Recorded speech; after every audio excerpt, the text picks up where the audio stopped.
Welcome everybody to the FantasyGolfInsider.com webcast and podcast. I'm Jeff Bergerson, joined as always by my partner, Zach Turcotte.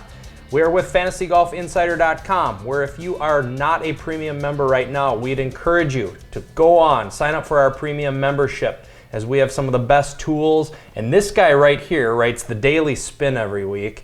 Probably, in my humble opinion, not the best article in DFS golf, but one of the best articles in all of DFS. Wow, high praise. You like that? Yeah, that's nice. I think it's truly a great column. Every week he rolls out tremendous strategies, and I think that you need to go on and sign up for that. This broadcast is available as a podcast on iTunes and Stitcher. If you do us a favor and give us a 5-star review on there, we'd appreciate it. Also, if you could sign up for our YouTube channel, you get our webcast as soon as it comes out every week. Before we get started, Zachary, a special shout out goes to an FGI member, Andre Pennington, who came in 7th in the 100,000 plus field, the $3 birdie this week. And that's just a huge finish. So congratulations to Andre. Also, we need to talk about the newest happenings in DFS golf this week, Zachary. Oh, is something go on today? The announcement of the European Tour on DraftKings. So that's very exciting. You already filled out your European Tour rosters. Yeah, I did get one. I threw one into the 3-wood today for Europe, just gave it a quick once-over. Nice. You gotta love DraftKings. They don't really give you any indication that it's coming, and then boom, it's right there. Drop the salaries on you. Yep, there it is this morning, and you're looking at that and you're thinking, oh, right, there's all kinds of new stuff. So we'll be rallying together here over the next couple of days. We've already got some content that's coming for you in the next couple of days. We've got a new columnist that we're bringing in who is hard at work tonight. He skipped out on the Beyonce concert. You don't say. Yeah, over at TCS Stadium, just so he could stay home and write our new column for us. So that the sacrifices that people make, right? I know. He was devastated I'm sure that he had to miss out on it. So we won't reveal that yet, but that's coming soon. He is working on the column tonight. We're pretty excited about that. And then hopefully by next week or so, we'll be able to roll out a couple different subscription options for the new European PGA package that we're going to have available on the site. So we're really excited about that. It's going to be really busy. I can't even imagine most weeks now where lineup lock comes Wednesday night at around 11 p.m. or 12. Oh, I know. And then you've got lineup lock Thursday then at 5 a.m. to 7 a.m. time frame. And then you've just got golf going for like 18 hours. Well, this is going to be this is in your wheelhouse because you're up all night. I am up all night. So yeah, Wednesday nights after I finish my my Periscope and chatting away with those guys, I can just start watching right away, which should make everybody around my house really happy. Right, right. No, it should be fun. It should be exciting. I think we've seen enough of the European players over the last few years coming over here. So you're going to recognize a lot of the names that are at the top of these lists. It's going to be, the tricky part is going to be in that middle range where you start to find guys where you don't really understand, well, who's this guy at 8,200 or 8,500? You'll see, oh, he's played pretty well this year, but you've never seen him in the U.S. Right. And then as you get down into the sleeper range, there's going to be a little bit of a learning curve. So take your time with it, but have a little bit of fun. The contests this week are pretty small. I think they're just trying to introduce it to everybody, get the word out that it's out there and that's available. But I think, as with everything else golf related, as soon as word gets out, these things are going to start filling very, very quickly. Oh, yeah. You can already see it this morning, the contests were, people were excited to see it. Oh, so for sure. I think it'll be a huge, huge ad for DraftKings, and hopefully when they're ready to roll out in Europe, it'll be something that the folks over there are embracing as well. Well, I think people who do their research and come to us who are going to give them all the information that they need, it's going to provide a tremendous edge, especially when it's new. These early weeks are going to be the ones to really take advantage of, because DraftKings is still getting a feel for the pricing. The statistics are a little bit on the limited side, to say the least, for Europe. So there should be some discrepancies that folks are able to jump on. And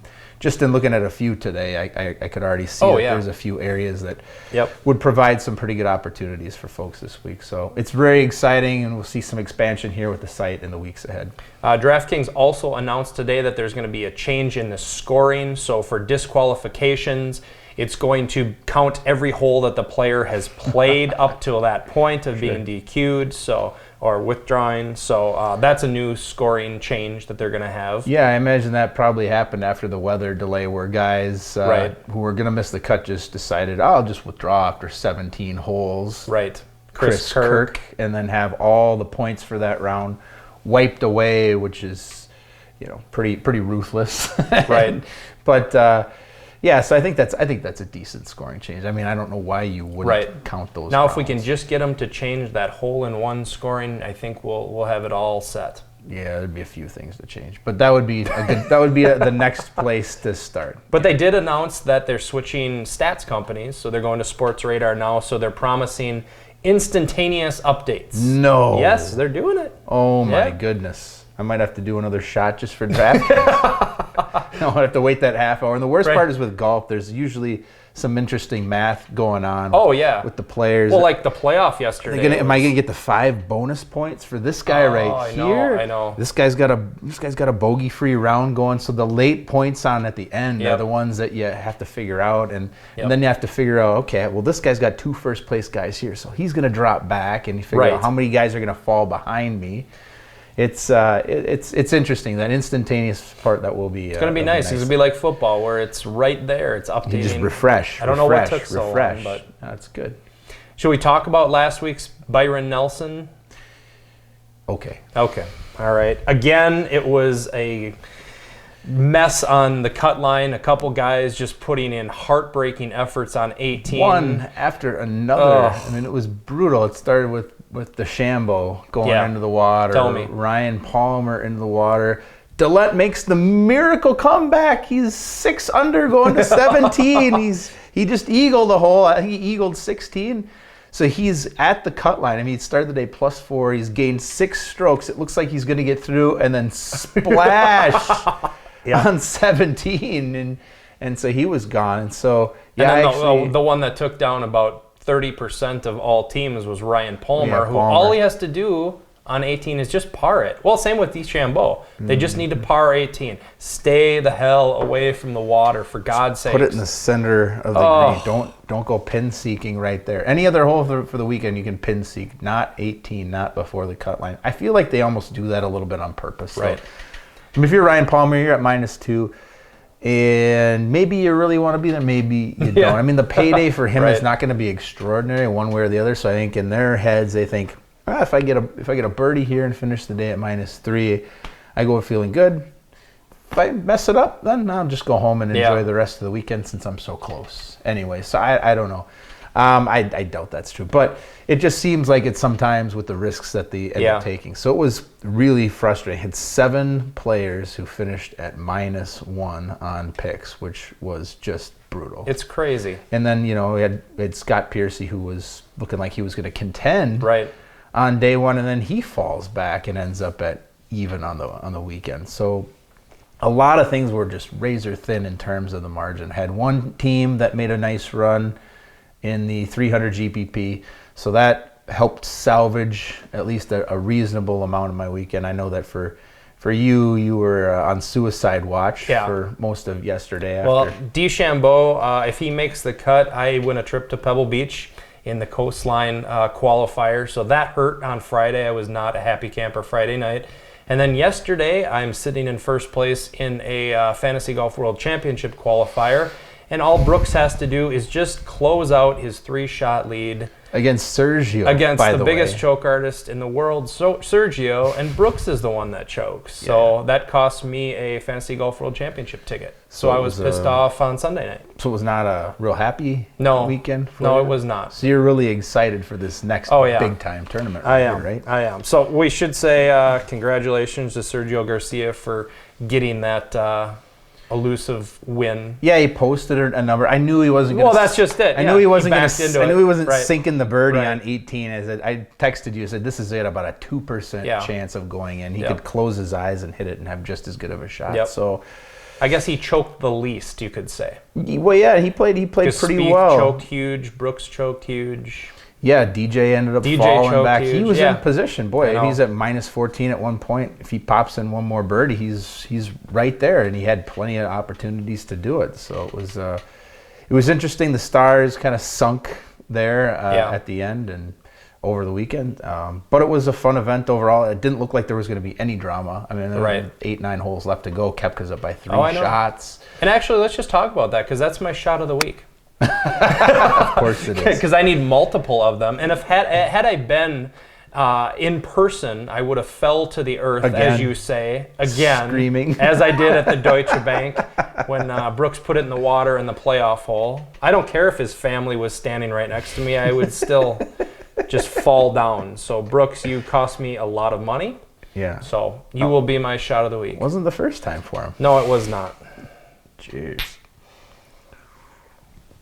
Did you have a wacky wager last week, Zachary? Partially. Another week of partial. Okay. Well, we had a couple. We didn't get a ton of late offers, so I played a rematch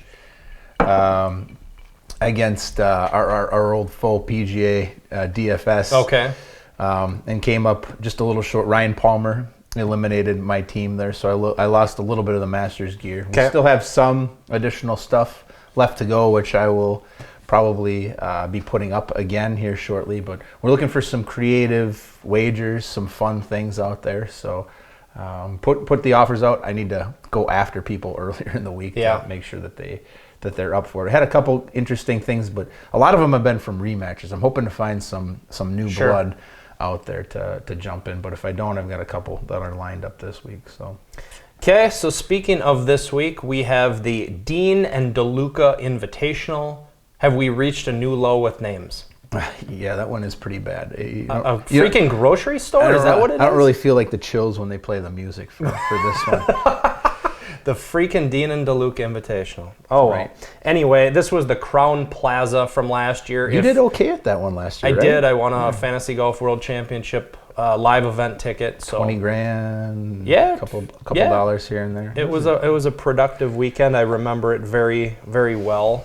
I was too panic-stricken to even watch. Yeah, you weren't even watching. I have to call you from up north, to let you know that we won it. But the thing you need to know that it's played at Colonial Country Club, 7,204 yards long. It's another par 70 this week. So again, like last week, that all 4 rounds under 70 for DK bonus points is in play this week. We saw quite a few guys actually hit it last week, so look for that again. Another important item to note is the field is smaller this week. Yeah, I noticed only about 120 players. 120 guys, so it will be easier, not easy, to get 6 guys through. You know, we talk about this though, and yet every single time this seems to happen, we've got a smaller field, be more aggressive, it'll be easier to get 6 through. It almost feels like the reverse ends up happening. Like we were at the Deutsche Bank for the World Championship last year. There's only 100 guys in the field. 70 people are getting through the cut. Team, and nobody gets 6 through at the World Championship. So it seems like it should be one of those deals where you can be more aggressive, but I'm probably just going to play in my normal game and not think about being actively more aggressive, because of the way so many bigger players have found a way to miss the cut, especially the guys who tend to be higher owned from week to week. I mean, Ryan Palmer, 30% last week, and he blows the cut. Right. So, I think I'll probably just end up playing my normal strategy. There's a handful of guys that I do like in those lower ranges to balance things out, but I'm not going to go overboard and getting aggressive. Colonial has very tight fairways, quite a few trees. I like to use corollary courses like Harbortown, where the RBC Heritage is played, or Copperhead, where the Valspar is played. Kind of similar tracks that I like to look back and see who has done well on those courses. Key stats this week: strokes gained tee to green, strokes gained putting, driving accuracy. It's not going to be a huge advantage for guys who don't drive it long. It's just not going to be a huge disadvantage for them this week. So it kind of levels the playing field a bit. So I'll be looking at who can stay accurate. Birdies are better. Par 4 scoring. Par 5 scoring, too. Par 5 scoring and proximity to the hole. Even though there's only 2 of them, and people kind of get that mixed up a little bit sometimes. They think, well, there's only 2 par 5 holes this week, so par 5 scoring must not be very important. Right. A lot of times it's actually the opposite that's true, because of the fact that there are only 2 and that those scoring opportunities are fairly limited. Absolutely. They become that much more important. That's the case. It's not a huge component this week, but it's definitely still important to take a look at. So Why don't we start with the DEAN DELUCA Invitational? We'll talk about players, and maybe at the end we'll talk a little bit about some European guys that we like. Okay. For the BMW. So starting at the top. We'll start at the top. You back in on Spieth? I am. Am I back in? He's your guy, right? He's my guy. I didn't have any Jordan Spieth last week. No, I'm just meaning in general. Just in general. He's been a favorite over the years. I'm not going to be heavy on Jordan Spieth this week, and actually, I'm not going to be heavy on any of those big guys this week. Spieth's game looks kind of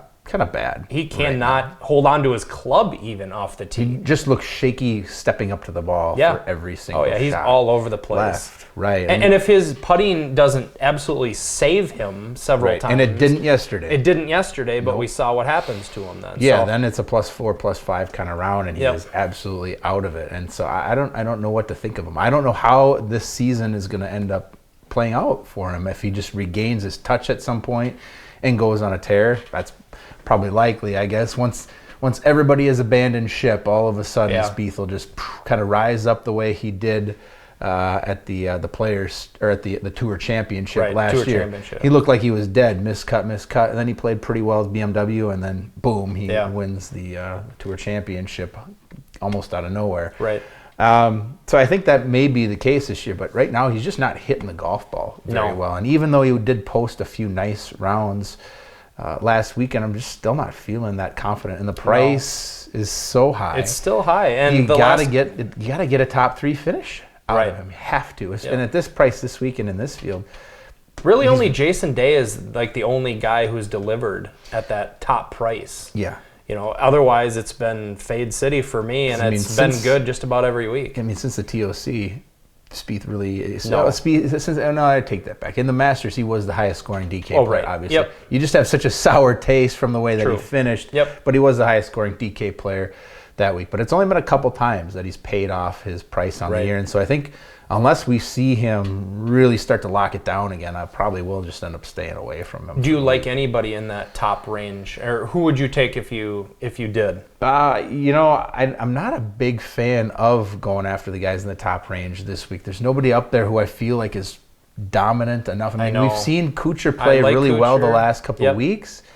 I think that's going to drive his ownership percentage up a little bit higher. But he's been okay here. He hasn't been amazing here over the years, and I don't like paying $11,000 for Matt Kuchar. We said this last week too. I love it when I can pay like $9,000 to $9,500. That's amazing. When you get him at that type of a price, I like that a lot. I think this is one of those weeks where you have to start dropping down a little bit in the field because you've still got Charlie Hoffman. I like Charlie Hoffman as well, but again. Yeah, he was the third highest guy last week. If he's 15th highest, I'd probably buy him. But he's third highest guy, and so even with a nice finish, I'm still pleased that I didn't go after him for the week.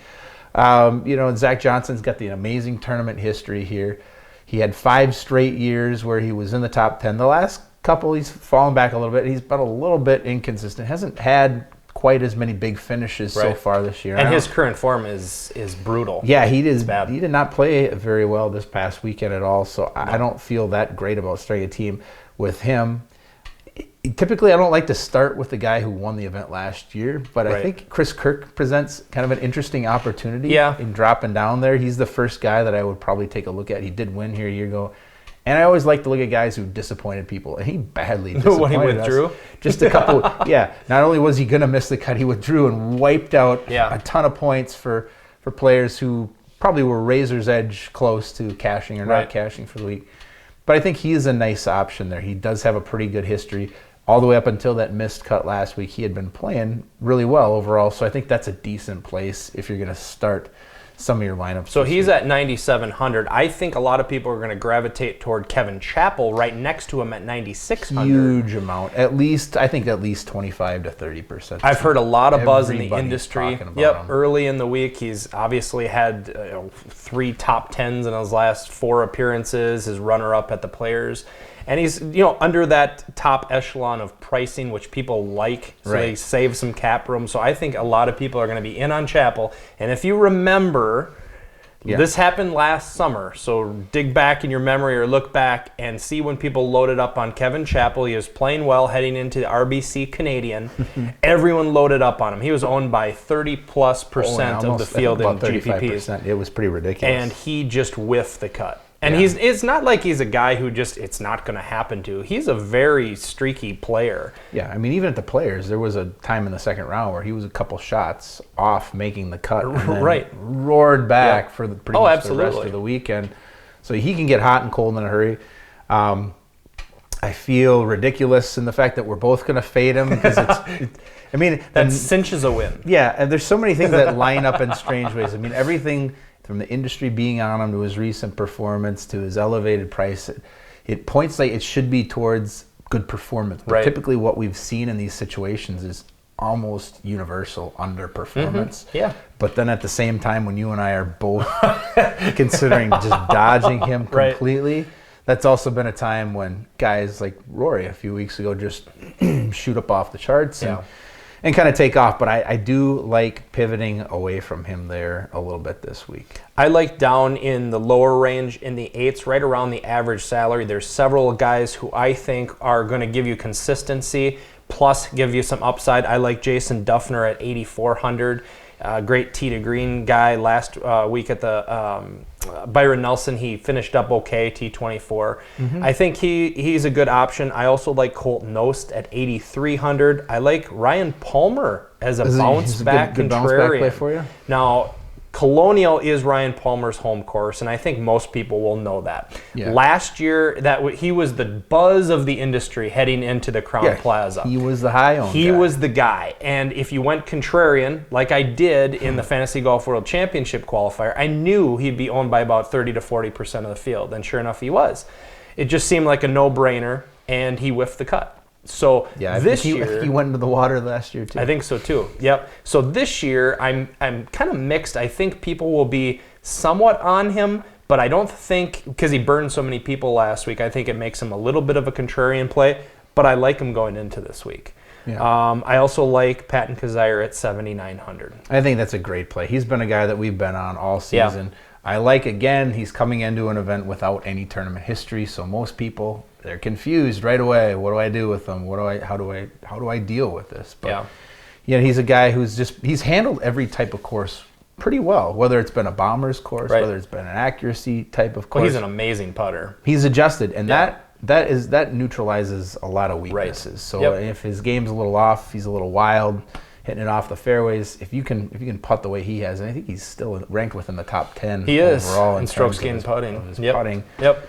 You know, so he's a guy who's always able to score. So I definitely I do like the Patton Kizzire pick quite a bit. Going back up a little bit, a guy who's been playing better and who's a guy that I am on quite a bit is Danny Lee. We have a love-hate kind of relationship. Every time I tend to jump on him, and he usually withdraws or misses a cut in dramatic fashion.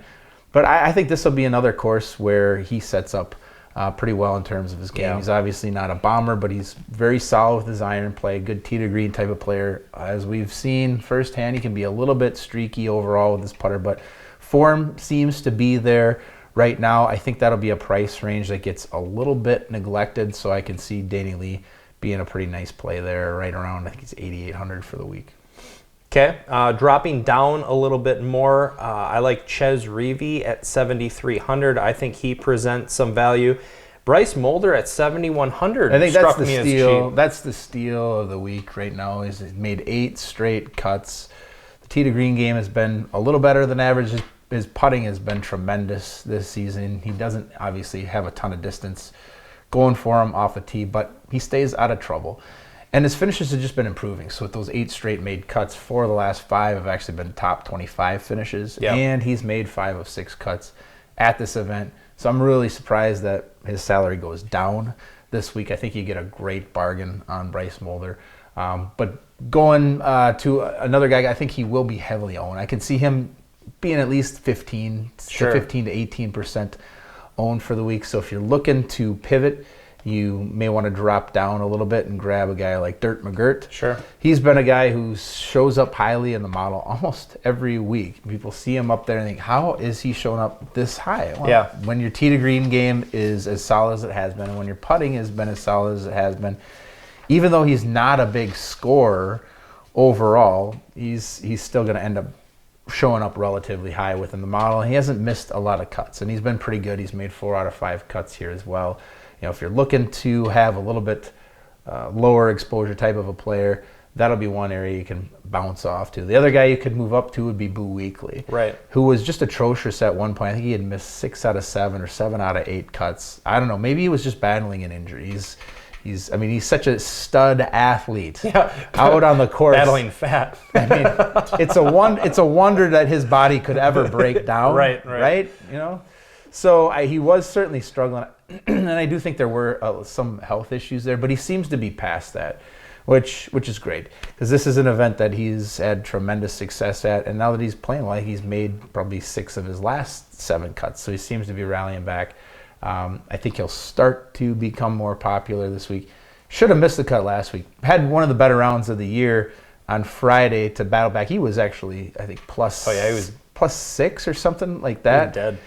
And hit 10 birdies on Friday. I think he birdied his last couple holes to come back and ended up making the cut right on the line, and then had an okay weekend, but that many birdies, he had a ton of points overall.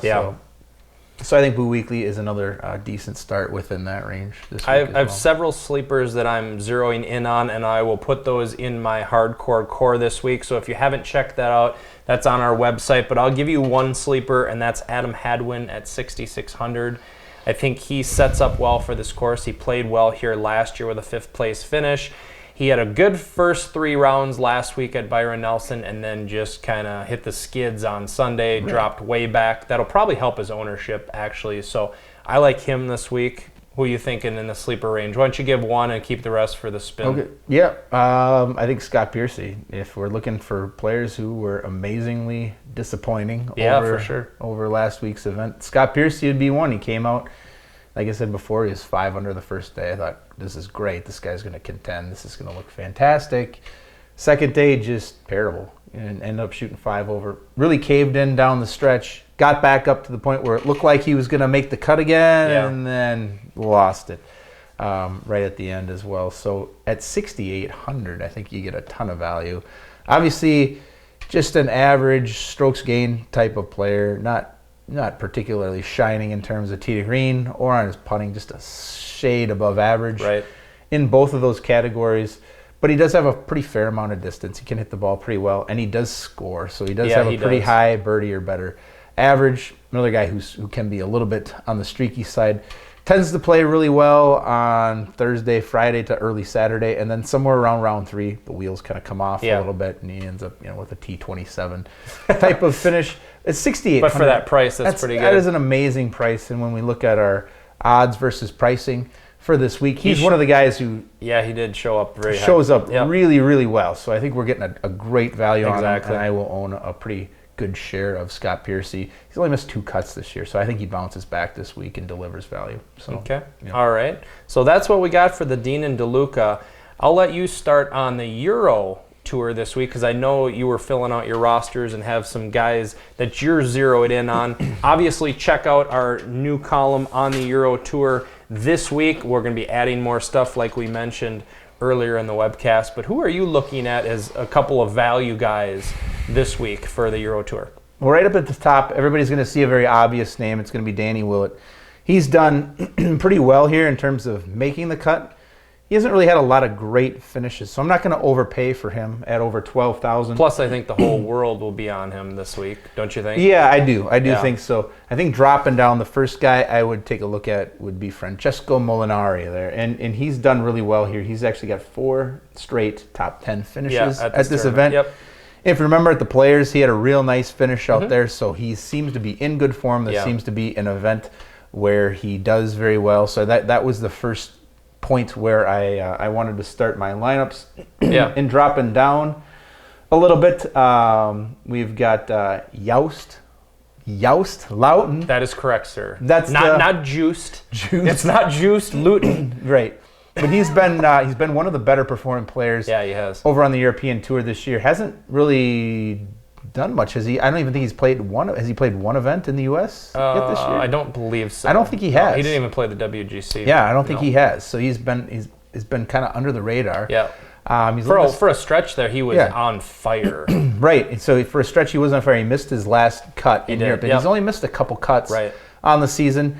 Tends to be boom or bust kind of guy. But he's in that mid 9,000 range in terms of his price this week. So I liked him there at that price. And dropping down a little bit, Tung Chai JD is at 7,800 this week. He actually played pretty decent on his stretch over here in the U.S.